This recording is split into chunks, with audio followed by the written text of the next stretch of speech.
Uh, Agora fala um bocadinho sobre o processo de trabalho e a evolução do processo de trabalho com a passagem das fitas para o não linear.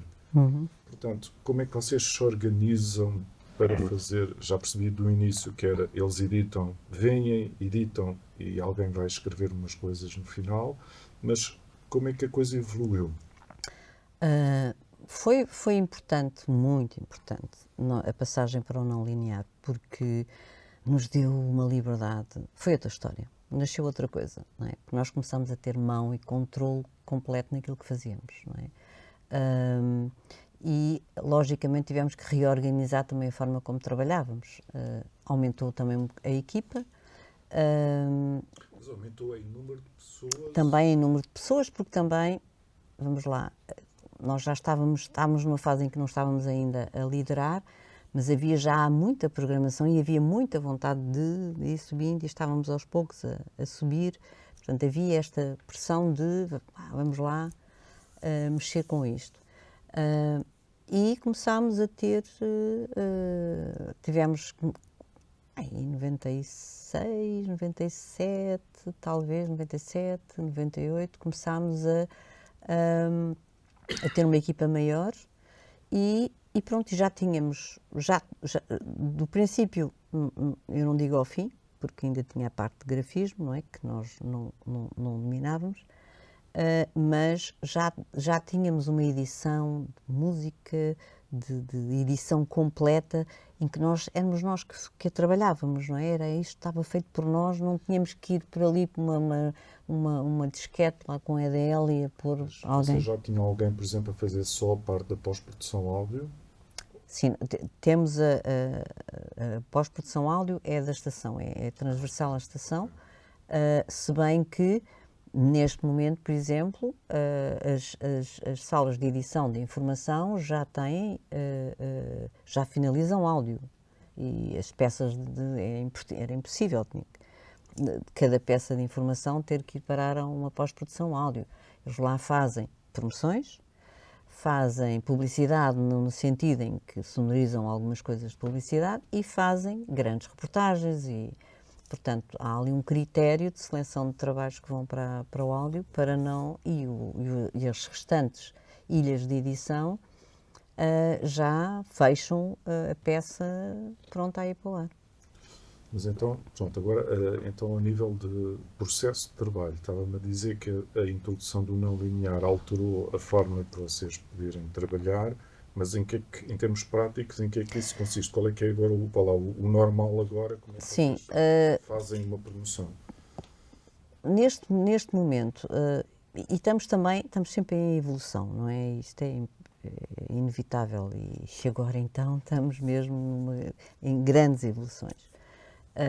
Mas nessa fase e durante bastante tempo, os cópios começaram a aceder ao material, a ter também um software que conseguíamos, em que podíamos ver, visionar o material que tínhamos para promover. E portanto, começámos a dividir o trabalho, a promoção começou a nascer no copy e não no editor, que estava mais vocacionado para a parte mais técnica e o copy teria uma visão do todo, que se pretendia que fosse do todo, com o cuidado do conteúdo, não é? Portanto, preocupar-se mais com o conteúdo. E isso foi-se desenvolvendo, o processo, depois às tantas, agora o que é que está a acontecer? Portanto, o copy começou a ter essa responsabilidade e essa competência, desenvolvê-la mais, e com o seu software, que também era a Vid, mas era uma versão mais de copy do que de edição, depois começou a fazer uma timelinezinha, em vez de fazer a folha com o alinhamento da promo, com os timelines apontados como nós fazíamos antigamente. Uma promoção era uma folha, não é? Em que nós à mão punhamos aos 13 minutos e 45 segundos, ele diz, eu vou-te matar. E depois entra o off. Mas vai morrer porquê? E depois, aos 15 e não sei o quê, portanto, nós fazíamos esse. Ainda com, Com- as sim. cassetes, exato. E depois, quando começámos nós a também a ter, os cópias começaram também a eles entrar mais no processo, no fundo houve entramos todos no mesmo universo. Até lá os cópias estavam completamente aliados, ou muito aliados, daquela realidade Da seleção da- dos soundbites. dos soundbites, sim, também, e do seu todo, do que era mesmo a promoção. Portanto, a partir de um certo momento, começaram a fazer mais parte deste Acha processo. que no fundo, os editores de vídeo agora das promoções estão mais limitados, portanto, quando lhes chega até eles, o trabalho já vem, no fundo, o alinhamento Pois, todo. isso é discutível porque depende muito do copy, depende muito do editor, não é? E das suas valências. E por isso é que está também a surgir, a surgir o híbrido, ou seja, aquele que edita, é copy e edita, não é? Mas funciona muito bem também a outra versão, que é o copy que prepara as coisas e o editor que finaliza, porque o editor altera. O que é a base disto tudo é a comunicação de uma equipa, não é? Não é o meu trabalho, não é o meu texto, não é a minha edição de imagem, é a promoção que nós queremos que seja eficaz, que seja, que funcione, não é? E se eles têm isto em mente, então estamos no bom caminho. Porque o editor tirou uma frase que eu acho muito importante, vamos lá ver, tirou a frase, mas faz sentido tirar? Ok, não faz sentido, porque é que tiraste a frase? Não, portanto, é isto. E depois são equipas que se dão bem, são pessoas, não é? Depois temos Vocês trabalham em duplas. Sim, mas não são duplas, também já testámos tudo, não é? Toda a gente em todos os canais já testou tudo, de certeza absoluta. Nós já trabalhámos em duplas fixas, em equipas de 4 ou 5, que um tem uma área, o outro tem outra área. Pronto, são fases, não é? Que se vai tentando. Neste momento, este híbrido também são figuras muito especiais, têm que ser bem escolhidas e bem, não é? Porque eu continuo a acreditar também no copy e no editor. Isso era uma pergunta que eu tinha aqui previsto, que é, que vantagens é que existe numa coisa e noutra? Isto é, alguém que sai de uma escola deve ser polivalente e tem vantagens nisso, ou deve ser muito bom só a escrever ou muito bom só a editar? O que é que para vocês... Neste momento até tivemos esta situação recentemente. Eu acho, pessoalmente, que apesar de eu poder ser muito boa copy, muito boa, escrever muito bem, se eu não tenho ideia de como o meu texto vai ser trabalhado, o que é que eu posso fazer mais, se eu não tiver a noção do todo, então estou a escrever um texto, assim, sai-me um texto fantástico, mas é um texto para televisão, com imagem, e muitas vezes uma promoção, o copy da promoção é não ter copy, não ter um off do locutor. O copy é o conteúdo que nós conseguimos extrair porque está lá tudo. Eu não preciso dizer nada porque só vou criar ruído, não é? Portanto, copy, um bom copy é isto, é perceber que a minha palavra se calhar não tem lugar ali e noutra só tem lugar e nem preciso de vivos nenhuns não é, do produto. Portanto, é saber isso. E se eu tenho um copy que consegue perceber isso, é uma riqueza muito grande, porque eu tenho a pessoa que sabe comunicar, que sabe para quem é que está a trabalhar, porque não é só ser muito bom com as palavrinhas. Uma pessoa, quando sai da universidade, tem que entrar nesta realidade que é uma televisão, que é para estas pessoas que veem estes programas, não é as pessoas que ouvem a mesma música que ouvem os programas que eu vejo em casa.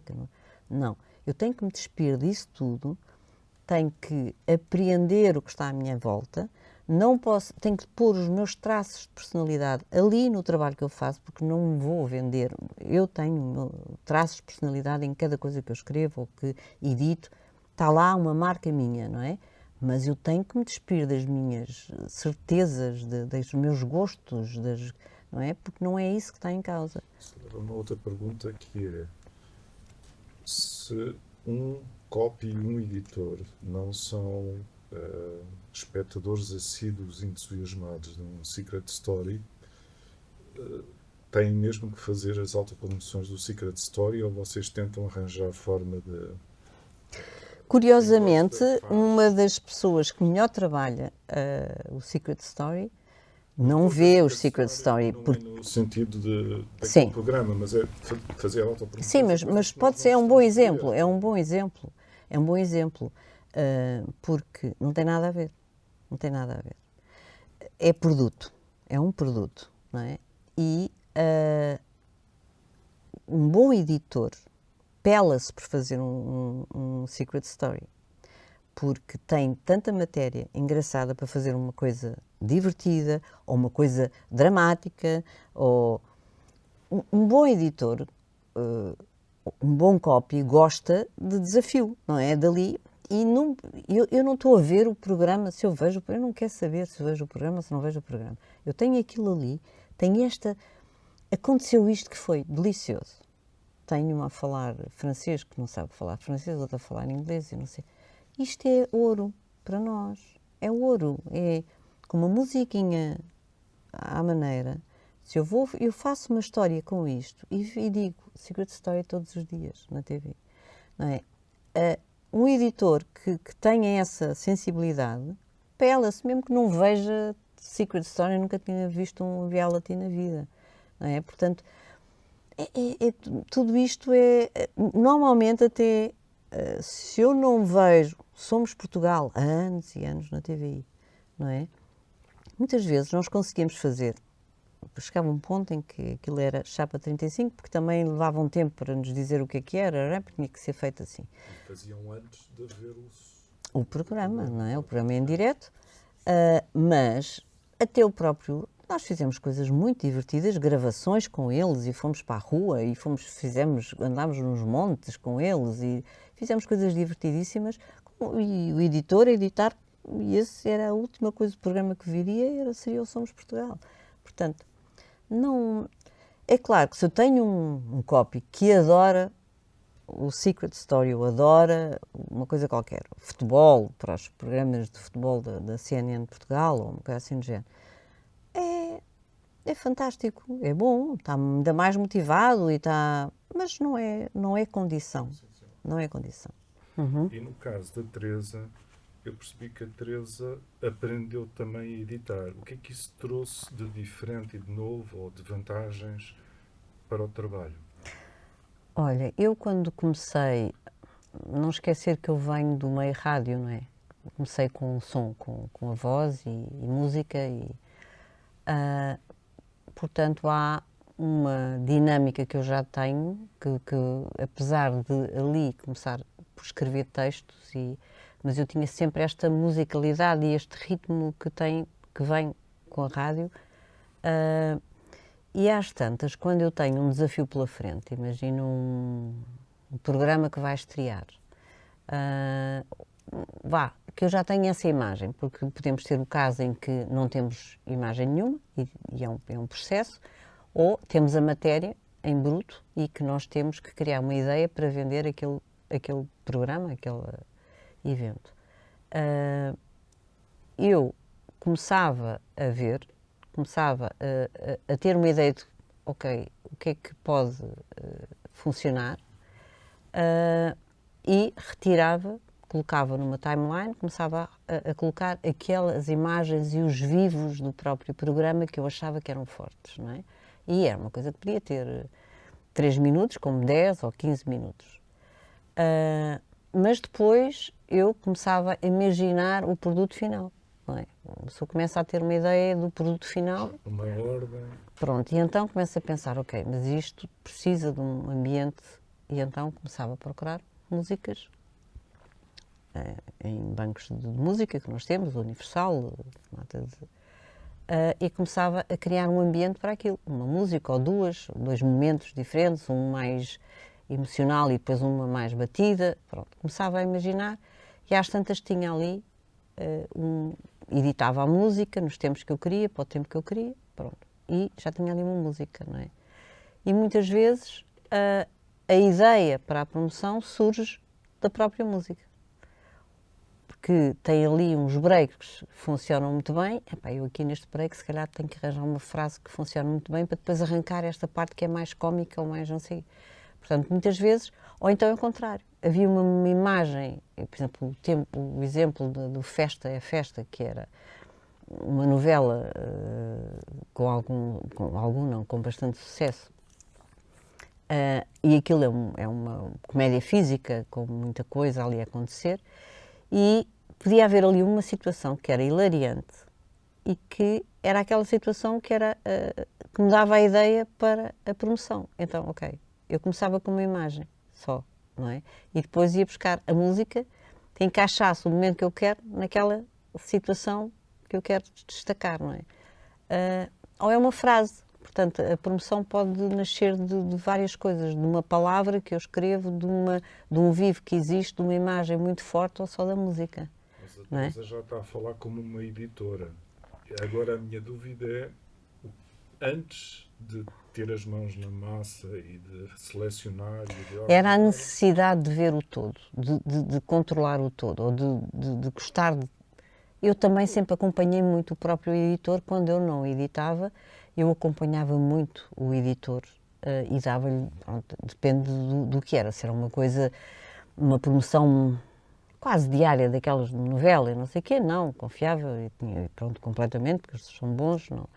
Agora, quando era um lançamento ou qualquer coisa que nós tínhamos ido gravar ou não sei o quê, eu estava ali um bocado em cima da própria edição, porque eu tinha uma ideia e eu já a tinha, no fundo, alinhado, não é? Mas estava ali a acompanhar, alinhado no papel. alinhar no papel e depois, mais tarde, alinhava na timeline, mas sem editar. Portanto, era um bruto que eu colocava ali e depois o editor pegava naquilo e era ele que editava o resto. Mas eu fazia isso, não é? Portanto, o passo de começar a fazer mal à minha maneira, porque eu sou muito trabalhona no software, porque lá está, mesmo estando lá, eu nunca tive formação da vida. Eu fui aprendendo à minha maneira. Quando eu tinha assim uma dúvida, como é que eu faço isto? E eles explicavam. Mas eu já percebi que eu muitas vezes faço uma coisa e vou pelos meus passos fazer essa cena. E depois descubro que há uma tecla que eu fazia logo aquilo. Mas pronto, acontece-me também na estrada a mesma coisa. Eu ia para um estúdio, eu sabia o caminho da TV para um estúdio. E pronto, era esse caminho que eu fazia. E muitas vezes eu ia da TV para um estúdio e para outro estúdio. Então eu fazia um caminho e depois fazia outro caminho. E depois descobria que entre os dois estúdios há um caminho, que é uma reta, que era muito rápido. Mas pronto, eu tinha essas coisas, é mais ou menos a mesma coisa adaptada ao software. Sentiu que houve uma melhoria significativa de qualidade a partir do momento em que consegue também, no fundo, começar a pôr a criatividade na parte da seleção? Não sei, não acho que havia um maior controle da minha parte, não é? Atenção, eu nunca fechei completamente porque havia correções de cor que eu não fazia, ou se havia ali, normalmente agora mais para o fim era só mesmo correção de cor, que eu passava ainda a alguém para fazer. E o que eu fiz muito foram coisas institucionais, pronto, mais institucionais. Tanto para o TV 24, na altura, que era aquelas pausas e intervalos, nós chamávamos de pausas e intervalos, que eram coisas inspiradas pelos nossos políticos na Assembleia da República e normalmente tinham um cariz mais cómico e mais divertido. E isso, pronto, eu comecei, volta e meia via, e assim, isto é ouro, isto são pérolas. E então ia sacando, ia tirando as coisas, ia guardando. E depois comecei a ter ideias. Porquê é que eu não ponho isto como se fosse um leilão? E então ia buscar as imagens, acelerava as imagens e punha um áudio. Ia buscar um áudio ao YouTube de um leilão americano, de gado, uma coisa assim. E então fazia a edição de áudio, lá está. Começava com uma musiquinha cómica, não é? Que acompanhava bem aquele áudio. E depois eu ia procurar pesquisa, lá está a pesquisa que é a mãe de todas as... pronto, é um bom trabalho deste cariz assenta na pesquisa, e eu ia procurar imagens dos nossos deputados e que de alguma forma fossem síncronas com alguns momentos do áudio original que eu estava lá a pôr, que era de um americano qualquer, e então eu tinha que ter, em alguns pontos, sincronismo para aquilo ser verosímil, para se ficar mais engraçado, não é? Isso é uma coisa. A outra coisa era ir buscar frases deles e brincar com as frases deles, por exemplo. Ia buscar... Houve um autor americano, um músico, que é o Wax Taylor, que é... Pronto, ele é um VJ também, é um tipo com uma onda muito fora. Mas ele tem músicas muito engraçadas, com frases de cinema, e depois entra uma batida, depois tem uma música, pronto, é uma coisa completamente fora. Eu descobri-o e tive para aí 3 ou 4 músicas que eu me inspirei, que eu fui buscar a música, 3 ou 4 promoções dessas que eu fui buscar a música, começaram pela música. O que é que, pronto, que era? Havia uma que era basicamente, nós somos humanos, mas há uns mais humanos que outros. E depois a música era muito engraçada, era só batida. E então, o que é que eu fui buscar? Buscar os momentos em que eles bebem água, quando mexem no nariz, quando fazem coisas na orelha, Sonorizou-as, não é? E então sonorizei e pronto, comecei com essa frase em inglês mesmo, e não sei o quê, e depois pronto, fazia essas coisas todas. Outra foi... Das dobragens de frases célebres. Sim, cinema. Essa foi, pronto, fui buscar frases célebres, não é? Compilei-as e depois andei à procura de sincronismo em situações, por exemplo, E.T. phone home, não é? Então fui buscar, encontrei um tipo ao telefone assim, mas com uma cara que casava perfeitamente com aquilo, não é? E então ele está ali, nem me tive que preocupar porque ele está ao telefone, está assim, e eu, pronto, foi ali e encaixei. Depois há aquela... termina com aquela frase do filme da When Harry Met Sally, que é... Que era um daqueles, não é? Igual àquilo. Sim, exatamente. Porque e vem de outra frase também, I met that guy, but where did you meet? I met you somewhere. Era uma coisa qualquer com a mãe da... já não me lembro como é. Pronto, é um filme também muito conhecido. E depois aquilo acabava...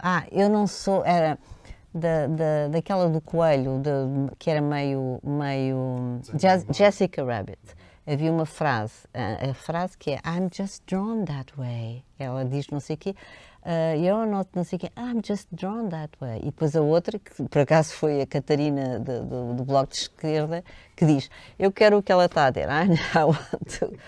Portanto, essa ficou muito engraçado, de facto. Mas, por exemplo, esse conjunto de promoções que é os humanos, não é? Com os sons. São todas, fizemos imensos. Houve um que foi Secret, com uma música de Secret. Surgiu a partir da banda sonora, portanto começou a criar primeiro a banda sonora, depois é que foi procurar as imagens. Sim, houve uma coisa que me inspirou nisso, a começar a fazer esse tipo de coisas, e fizemos muitas. Aí já foi há muito tempo, e eu fazia quase tudo e depois passava a um editor, ao Luís Branco, que é muito bom editor, e ele dava-lhe ali umas voltinhas e a edição ficava muito melhor. Eu inspirei-me, como eu gosto muito de ténis, sempre joguei ténis, e na Eurosport, quando há torneios de ténis, depois há eu não sei como é que aquilo se chama, o WhatsApp, é uma coisa qualquer, que é uma montagem em que eles privilegiam a sonoplastia. E é delicioso. E a partir e eu via aquilo e isto é delicioso. Foi aí que eu me lembrei de ir buscar de ir ver aquelas partes que ninguém repara, que é o outro a suar-se, aquele a tossir, ou a abrir a boca, ou não sei o quê, e recolher o que está à volta das palavras que eles dizem no Parlamento, foi inspirado naqueles momentos que a Eurosport fazia nos torneios, que eram os super slow motions ou brincadeiras, mas eles faziam aquilo muito bem feito. Mas, como digo, há muita coisa que inspira. Muitas vezes é a situação, pronto, o caso do Sócrates e não sei o quê. Eu criei, era o I Don't Know. A música era do Wax Teller, e então aquilo era uma coisa não sei o quê, I don't know, I don't know, I don't know. Are you sure? Era tipo como se fosse um interrogatório. E então eu fui buscar pecados de vários Então, deputados. essa banda sonora já estava editada? Não estava editada. Era uma música que eu editava as partes que casavam bem umas com as outras e, pronto, o áudio era editado por mim, mas está lá todo, no original, não era um original nosso. E pronto, e chegava ao Sócrates a descer e ele era síncrono com I didn't do it, I didn't não sei o quê, pronto, tinha também atualidade, não é? Mas baseada naquilo. Era tudo. O canal, o TV24, prestava-se a esse tipo de coisa, esse tipo de abordagem. A minha pergunta era qual era a reação das pessoas da informação a isso? Não, eu acho que reagiram bem, não reagiram bem. É porque aquilo entrava nos breaks, não entrava nos produtos, não é? Aquilo era por isso é que nós chamamos pausa ou intervalo, porque vem nos breaks, está fora do conteúdo deles, não é? Mas aquele canal era mais soft. A nossa comunicação tínhamos alguma liberdade não informativa e jornalística. Podíamos colocar ali outros conceitos na nossa comunicação institucional. E fizemos com várias mensagens de ser positivo, com coisas muito bem feitas. Na altura nós trabalhámos bastante bem o canal nessa perspectiva institucional. E que não e depois, claro, nós tínhamos as promoções dos eventos e das coisas e dos programas de informação e tal, mas havia ali um lado. É claro que a partir do momento em que o TV24 morre e surge um canal como a CNN Portugal, esse lado não tem lugar ali, não faz sentido nenhum. Portanto, começámos a olhar, preparámos um canal para aquilo que ele é, não é? Portanto, nós temos que olhar.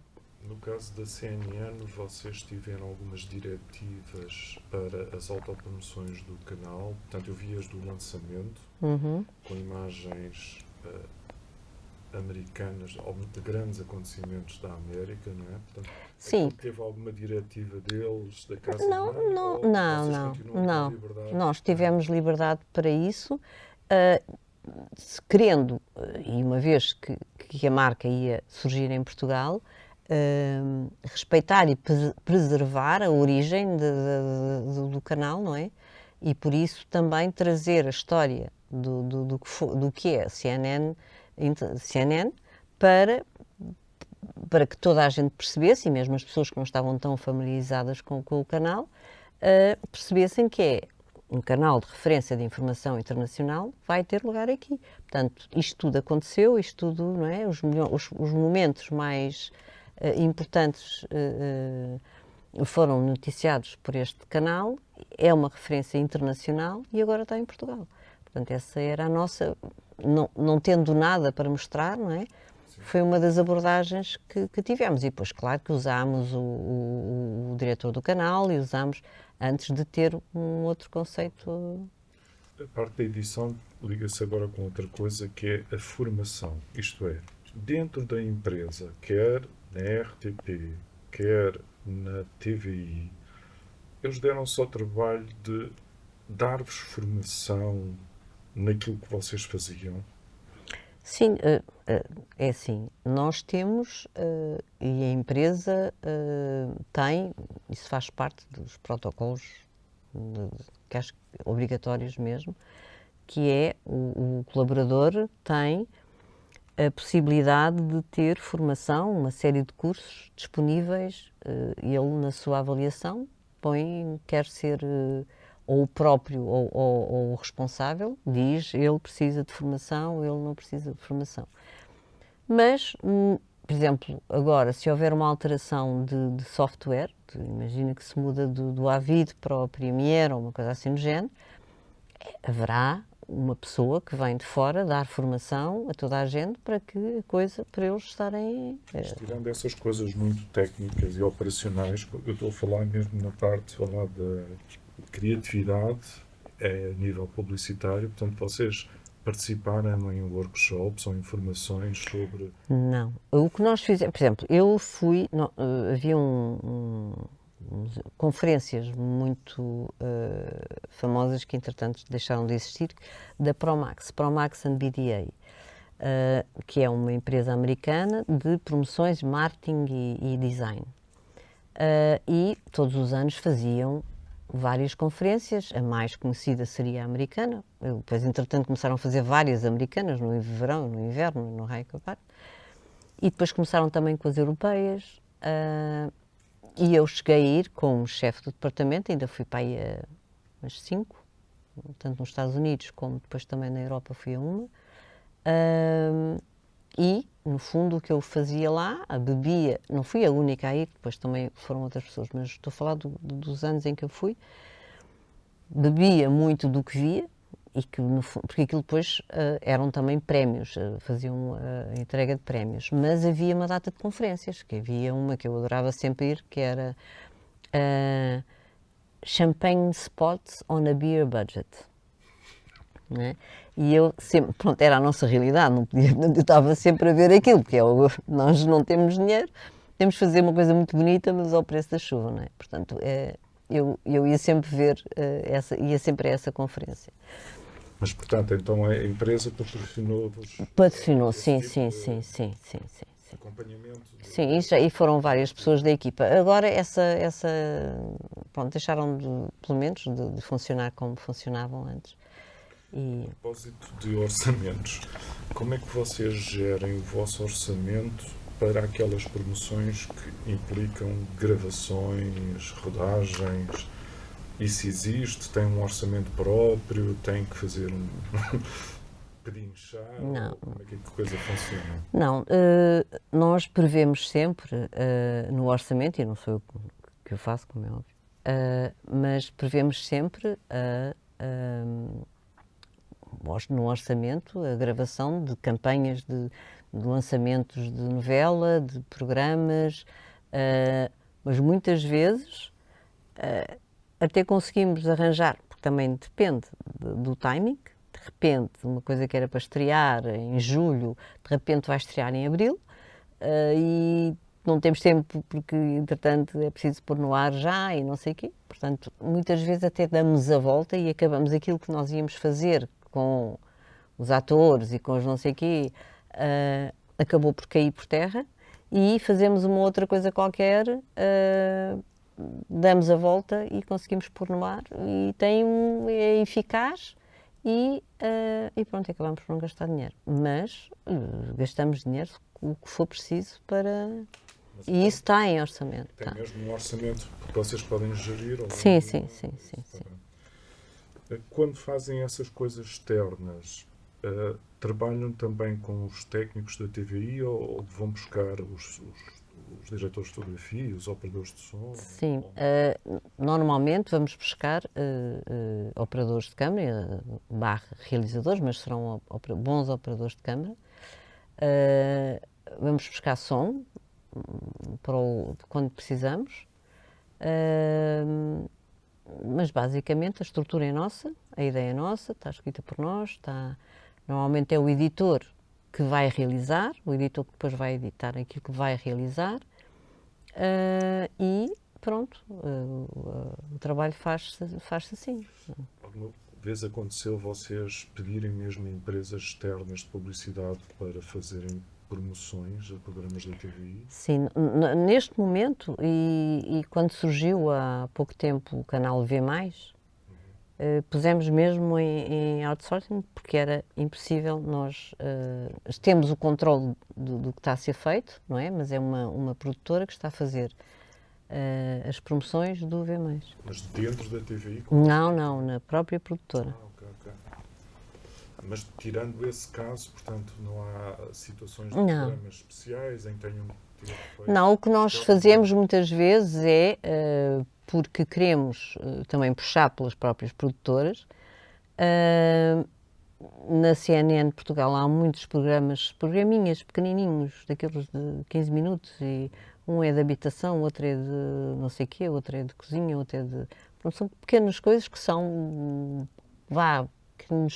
pequenos trechos comerciais também, ligados ali, e que nós pedimos, para não termos temos de perder tempo com a programação da CNN de Portugal, com os outros desafios que temos no outro canal, e portanto pedimos-lhe a eles para mensalmente nos darem uma promoção. Muitas vezes nós escrevemos o texto, mas para editarem, bem editado, 20 segundos do que é o programa, ou semanal, mas agora apontámos para mensal. Portanto, a própria produtora que faz. Sim, mas são casos, não são programas, são aqueles programas de faixa de 15 minutos e não sei o quê, que os próprios comerciais querem que seja promovido, porque assim o venderam, portanto é uma questão mais comercial, e então nós, nesses casos, pedimos que eles cheguem à frente e que façam uma edição, como deve ser, com música e não sei o quê. Muitas vezes usam o apresentador, se houver apresentador, e fazem logo, ou outras vezes nós, pronto, o copy escreve um texto e finalizamos. Vocês também estão por trás daquelas apresentações que fazem para o dia seguinte, tipo o Goxa e a Cristina a apresentarem, ou isso é o próprio realizador e o produtor do programa? Não, lá está, o que estás a falar, por exemplo, neste momento só se faz do Goxa, e eles gravam, é o próprio realizador, gravam a promoção no intervalo ou no final e enviam-nos, nós colocamos o packshot e mandamos para a PPA e depois vai para a emissão. Quando é que surgiu e qual é as razões até comerciais que existem ou legais para vocês porem as promoções agarradas ao patrocinador do programa? Portanto, além de vermos a produção, aparece lá depois X segundos a dizer este programa é patrocinado por... Mas estás a falar no break ou estás a falar no programa, quando acaba o programa? Não é no programa, é na vossa autopromoção. Sim, certo. Agarrada à autopromoção, Vem o aparece patrocínio. uma referência do patrocínio. Quando é que isso começou? Isso começou com os comerciais e começou em qualquer canal. Começou, é um geral. Começou com a necessidade de rentabilizar, não é? E de ganhar mais algum dinheiro, ou de ganhar o cliente, propondo-lhe mais isto, não é? Portanto, uma razão ou outra, é meramente comercial. Foi uma grande luta que nós tivemos durante muitos anos, só agora é que conseguimos uma automação fantástica e deixámos-nos preocupar com cartões de patrocínio, que eram o nosso pavor, era horrível. Porque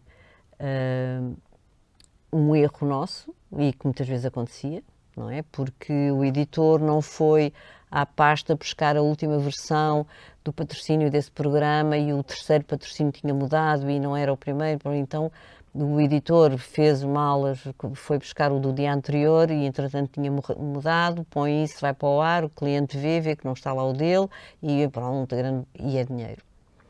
E depois nós andarmos anos e anos em que havia poucos erros destes, mas havia. E cada vez que havia estes erros, era dinheiro. E nós não queríamos isso do nosso lado, não é a nossa área, não é o nosso core, não quer fazer aquilo, não é? E então, com uma automação fantástica,